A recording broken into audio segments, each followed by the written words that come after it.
लोहरदगा के कैरोर प्रखंड में जंगली हाथियों के पहुंचने से लोग दहशत में हैं। कैरोर के उत्का गांव के आसपास जंगली हाथियों का झुंड घुस आया। 22 हाथियों के झुंड ने काफी उत्पात मचाया, तो साथ ही किसानों के गोभी खेत के साथ कुछ घरों को भी नुकसान पहुंचाया। वहीं लोहरदगा डीसी और डीएफओ के निर्देश पर लोगों को हाथियों के झुंड तक जाने से रोकने के लिए पुलिस के जवान और वन विभाग के लोग को बगीचे के पास तैनात किया गया। खाली करें। उसके लिए हम लोग गांव वालों को सतर्क करते हैं, माइक से अनाउंसमेंट कराए हैं। और मेरा गांव वालों से अपील है कि रात के वक्त और सुबह के वक्त तो अकेले ना निकले, शौच के लिए खासकर, और रात में मसाल जला के रखें। कहीं आसपास जाएं तो टीना पीटते रहें ताकि उसके आवाज़ से हाथी दूर रहे, और किसी भी परिस्थिति में हाथी के नज़दीक नहीं जाए। हाथी को भगाने के लिए या उसको देखने के लिए या अपने घर बचाने के लिए, क्योंकि घर और जो फसल का नुकसान होता है उसके लिए सरकार उचित मुआवजा देती है। इसलिए नुकसान से बचाने के लिए हाथी को भगाने की ज़रूरत नहीं है, उससे सावधान रहने की ज़रूरत है। और ये दूसरे डिवीज़न में सामान्य बात है, वहाँ तो जैसे सिमडेगा में सालों साल हाथी रहता है, लोग वो अभ्यस्त हो गए हैं। लोहरदगा में चूँकि हाथी का आवागमन कम है, इसलिए लोग को परेशानी ज़्यादा प्रतीत होता है, लेकिन वैसा नहीं है, घबराने की बात नहीं है, लेकिन सावधानी जरूर रखना है। होते हुए रांची होते हुए खूंटी इस रूट पे जाता है, वो हाथियों के माइग्रेशन का रूट है। तो मैं समझता हूँ कि जो हाथियों का झुंड है उससे अगर सुरक्षित दूरी बनाए रखी जाए तो जो है वो जान का नुकसान, जान माल का नुकसान जो है वो लोगों को नहीं होगा। ये सावधानी लोगों को ज़रूर बरतनी चाहिए। और साथ ही में जो है गांव में रात के समय में अगर आग जलती रहे तो हाथी ऐसी जगहों को जाना अवॉइड करते हैं। विशेष तौर पे अगर कोई सिंगल यानी सॉलिटरी एलिफेंट है तो ये सॉलिटरी एलिफेंट्स जो है वो खतरनाक होते हैं, इनसे हर हालत में बचना चाहिए, इनसे काफ़ी दूरी बना करके रहना चाहिए और इनको जो है वो डराने का और भगाने का प्रयास कतई नहीं।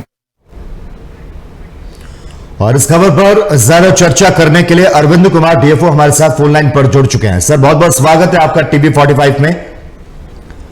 अरविंद जी, रांची के सीमावर्ती क्षेत्र में 22 हाथियों का झुंड जो है वो पहुंचा है, जिस वजह से लोगों में दहशत है। जिले में एक बार फिर से हाथियों का जो उत्पात है वो शुरू हो गया है। हालांकि वन विभाग जो है वो सक्रिय नजर आता है। वन विभाग द्वारा ग्रामीणों से हाथियों से दूर रहने की किस तरह से क्या कुछ अपील की जा रही है?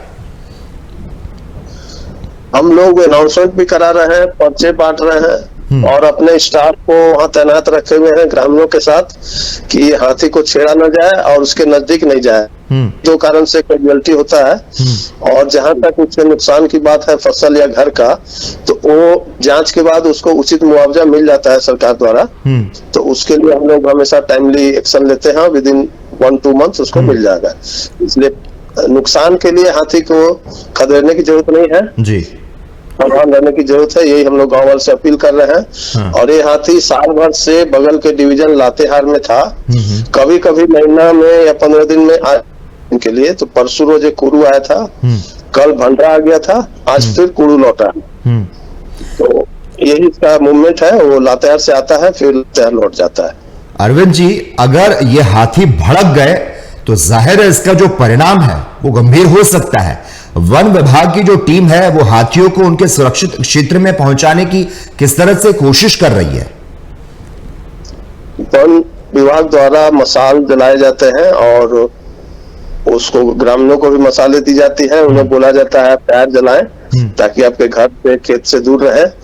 और हम लोगों ने अभी पिछले 1 हफ्ता में एक ट्रेनर को बुलाया था, उन्होंने सिखाया है कि जो मसाल या जो भी आग जलेगा उसमें लाल मिर्चा डाल दिया करे तो उसके झांस से भी हाथी दूर जाए। तो हम लोग का पूरा प्रयास रहता है कि हाथी जंगल की ओर लौट जाए, गांव में जी फर्दर न करे। बिल्कुल, हाथी जिस रास्ते पर है वो हाथियों का गलियारा है और पहले भी हाथी इस रास्ते पर आ चुके हैं और अगर हाथियों को न छेड़ा गया तो वे अपने रास्ते पर निकल जाएंगे। अरविंद जी, जिस तरह से पिछले साल हाथियों द्वारा कई लोगों की जान लिए जाने की जो घटना सामने आई थी, उसके बाद हाथियों के क्षेत्र में पहुंचने से जाहिर है ग्रामीणों में जो डर है वो भी देखा जा रहा है। अगर जो नुकसान होता है तो वन विभाग द्वारा उसकी भरपाई जो है वो किस तरह से की जाएगी? उसका जांच होता है, जैसे फसल का या अनाज का जो नुकसान होता है या घर का, तो उस ब्लॉक के जो सीओ हैं वो जांच प्रतिवेदन देते हैं कि अमुक आदमी का अमुक एरिया में नुकसान हुआ है जी। तो उसके आधार पर हम लोग सरकार से मांगते हैं और विद इन 1 या 2 मंथ उसको मुआवजा मिल जाता है। और जहां तक वो मृत्यु की बात थी, तो लास्ट ईयर जो हाथी आया था वो अकेला था जी। अकेला वाला ज्यादा डेंजरस होता है क्योंकि वो परेशान रहता है जी। इसलिए किलिंग हो गया था। ये चूंकि समूह में है तो इसको अगर हम लोग नहीं छेड़ेंगे तो ये अटैक नहीं करेगा। जी ठीक है अरविंद कुमार जी, धन्यवाद हमारे साथ जुड़ने के लिए। तो जिस तरह से अरविंद कुमार का साफ तौर पर कहना है कि वन विभाग की टीम हाथियों के झुंड पर लगातार नजर बनाए हुए है और ग्रामीणों से हाथियों से दूर रहने की जो अपील है वो भी की जा रही है।